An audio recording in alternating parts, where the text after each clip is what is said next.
Hi, and welcome back. Today I have a special treat for you. We are going to be doing brandied cherries. Now keep in mind, if you use the alcohol version, you cannot sell these. Certain government agencies would be very upset with you.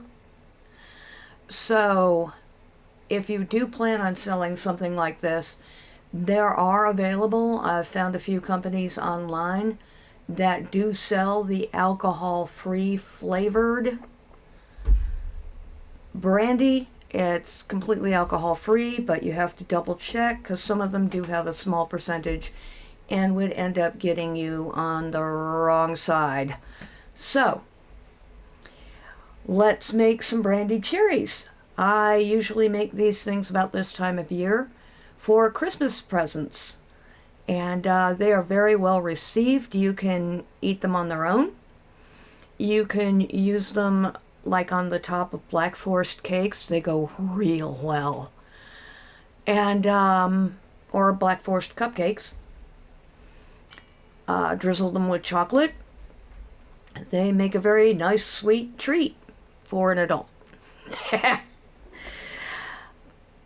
They also work just as well. From what I understand, I haven't tried it with the alcohol-free brands yet, but I understand they do work well with the alcohol-free brands. It's mainly the taste you're looking for when you go that direction. So, without further ado, let's make some brandied cherries. Ready? Let's get to it! Alrighty, so here we go. We are getting ready for making brandied cherries. Getting my jars sterilized, making sure I have all my ingredients measured ahead of time. I am going to put 1 cup of sugar and 1 cup of water into the pan I'm going to be making this with, along with 1/2 a cup bottled lemon juice. Don't do fresh for this one. It messes up with the setting up of the jelly, or jam actually. Well, I take that back. You do want to use bottled though. You don't want any pectin or anything slipping in there. Alright, turn it on. Get some heat going. You want to make sure the sugar and everything is dissolved real well. And you're going to want to bring this mixture up to a boil. Keep stirring until the sugar is dissolved. Reduce heat and simmer. So that's what we are doing at this point right now. And you can see the sugar's dissolved really well, but I wanted to make sure it's like really, really dissolved. It dissolves pretty quick. And it's coming up to a simmer. I'm checking my jars because the top steamed up and I couldn't see them. Alright, here are my dark cherries. And what I'm doing here, they've been pitted and they have been destemmed. I happen to use frozen for this particular batch because cherries are out of season and the price was really good. After everything is boiled, you're going to add the cherries and simmer until they're hot throughout. So that's what I'm doing here. Do not worry that you don't see a whole lot of juice in there right now. As the cherries heat up, they're going to be releasing juice. Yes, I did set a timer because my jars are boiling, and you know, as we all know, to sterilize the jars, they have to go for 10 minutes. Trouble finding a lid there. Alright, found the lid to find the pot. Making sure everything's looking good there. As you can see, you see all the fluid in there now? That's the cherries releasing some juice. And it is simmering really good. I'm just stirring it up real good. Then I'm going to put the lid back on there.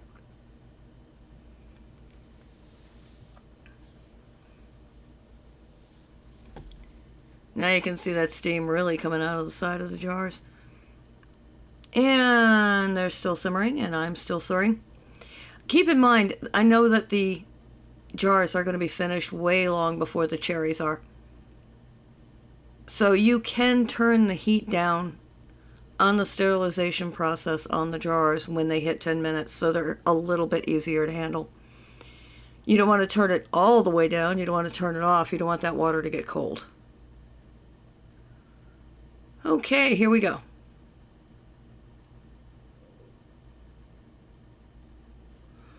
And I'm trying to get the jars. I always make more jars than I need. I know the water looks kind of funky in the picture of the pot, and what's going on there, guys, is the sun's coming through that window and it's making the water look that color. I swear it's not that color. It's just the reflection of the sunlight got weird right there, and I only have so many lights to use. Alright, cherries are done. Getting lids. And next step, you want to put in at least 1 1/4-ish cups of brandy. And then you want to stir that up really good. Make sure the brandy gets spread out throughout. Even though this is really, really hot, there will be brandy left over. You will still have an alcohol content in there. What I'm doing now is scooping the cherries out to put them in the jars. You're going to need a 1/2 inch clearance or headspace in the jars for these. So as you see, I'm filling jars, packing them down, spinning them around at vampire speed. And yes, cherry juice does get over everything, so that's why I'm wearing, one of the few times you'll see me wearing an apron. There we go. And still scooping cherries. Lots and lots of cherries. We're at jar number 5 right now. And I believe I got 5 jars total out of this one. I'm just right now really reaching to get some of the cherries out. Pushing the cherries down. Making sure that they're packed in there. And I have 1/2 inch clear. If not, I'm going to take a couple out, put it in a jar, and play cherry juggle until I get all the jars down to a 1/2 inch space. And then next point, yep, I added a little more alcohol into it because ish. Remember, ish. So I probably brought it up to 2 1/2 cups of brandy right there with that little splash. There we go. You're adding the juice into the jars, and you're going to, again, make sure the cherries are packed down a bit.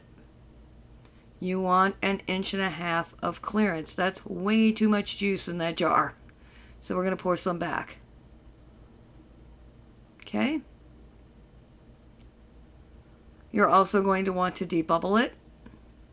And I don't believe I've done debubbling yet. I think right now I'm just trying to get everything measured out first. Yeah, good enough. Too much. There we go, I'm debubbling right there. And getting everything ready. Get that out of the way. Everything goes in the sink out of the way. And debubble. Measure. Good. Okay. Debubble. Push the cherries down. Double check. Good. And do that for all 5 jars. And let me tell you, the brandy in the cherry juice, the aroma was just absolutely intoxicating. I loved it. All right, now what I'm doing here is I'm going to have to clean off the rims and the threads of the jars because this stuff went everywhere jarring it up. So I want to make sure everything seats properly and seals properly. So you clean off the rims and the edges. And that's a cherry that got dropped out while I was filling it out, and so it's just going to stay there on the towel until I'm done. Okay, I'm not going to put that in a jar. I'm going to toss that. Clean these off really good. As I said, and you can see all the cherry juice on the counter and stuff. After everything was said and done, I had to bleach the counter really well to get that stain out of there. Alright, grabbing my lids now. Placing my lids on the jars, making sure that they're centered. You see that little red ring? That's the wax. That's going to seal those. Alright, now spinning the rings on making sure that they are hand tight. Don't crank down on these because those lids have to come off, or those rings have to come off easy for storage. Oh yeah, and you see potatoes there? I had done a potato video earlier that day, and they're just off to the side cooling right now. Now I decided to keep the cherry juice with the booze in it, and I am taking some of the sterilized jars I have and putting those in there. Those will end up going into the refrigerator. I am going to refrigerate those. No, I take that back. I think I ended up canning one. I kept one and canned the other for later use. So, but I did put both the jars of just the liquid in, and the sun still hasn't changed location yet, so yes, that's actually clear water with 2 tablespoons of vinegar in it. Make sure that the water is at least an inch above your jars. There we go. Yeah, I did grab one of the jars of juice. I had 2 jars of juice.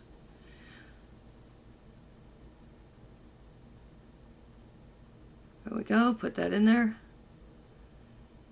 And, I mean, when I'm pulling this out, you can see when I was dumping it, the water in there was clear. It's just the weird way the sun was coming through. Oh, okay, I went ahead and canned all of them. Alright. I canned all of them. Yay! I do have 1 jar off to the side, I think. 1, 2, 3, 4, 5, 6. Okay. So, 6. See there, the light's changing, so it's starting to look like it's supposed to, clear. Alright, get the heat back up, get the lid on, get it boiling, and then 10 minutes later, 10 minutes after it starts boiling, take the lid off, and we're going to let them sit for 5 minutes, then take them out. Boy, doesn't that look pretty? Aha, yeah, there's the juice on the other one. So I did have 5 and 2 jars of juices. You can see that wonderful little cap there with pouring it out with a pourer. That is 10 hours of cooling there. Let it cool down fully. Take the rings off, and we're going to put the little cloth on. I just ran out of jute, but I had some misdyed yellow string that I got really, really cheap that I'm using for this now. Alright, make my half hitch, put it on, tighten it down,